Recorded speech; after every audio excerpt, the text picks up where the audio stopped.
The Wennington fire, I think. Is that with you? And that's with the Telegraph. Yeah, this is a side effect of the heat wave in Wennington. It's in Essex. 100 firefighters on the scene, a row of houses on fire, 2 by the looks of it destroyed. Distressing images. We saw the clip in the news, someone saying you don't expect this to happen. Of course you don't. This is part of why it's so bad. In the story, in the Telegraph, it says distressed residents could be seen on their phones, and then others were carrying buckets of water to the Leonard's Arms, a pub nearby.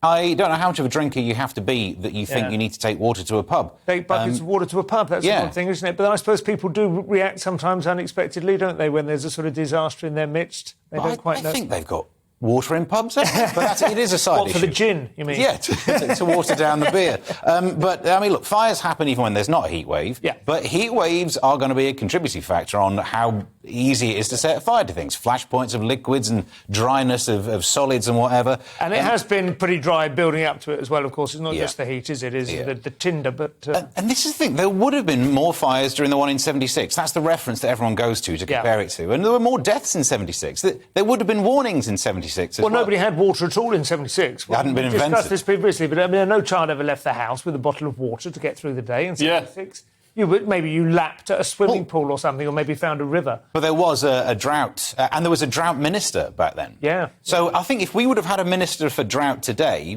people would be going, oh, it's ridiculous, it's this woke government. We had a whole song about it, Seasons in the Sun, Remember that? No, I know. We had joy, we had fun. That was about the drought in 76. Well, the drought minister. It was about a child. It was about drought in general. Somebody who was dying and saying goodbye to all I mean, I think everybody's, calling on, action over climate change because, we've reached 40.3 degrees, which is a record high. But obviously we got there. We've been higher than that, but in times before thermometers. Yes. But everybody's blaming... In times before dinosaurs. Yeah, everybody's blaming, anything that's bad on climate change. So you remain sceptical in the It's the new Brexit. Yeah. You remember, for a few years, everything, if there was anything going wrong, it was bloody Brexit. Wow. And now it's climate change. And we've got to remember that so far, climate change, I'm not denying climate change is happening. I am denying it's so much of a bad thing. Like cold weather, the British Medical Journal did a study. Cold weather kills 20 times as many people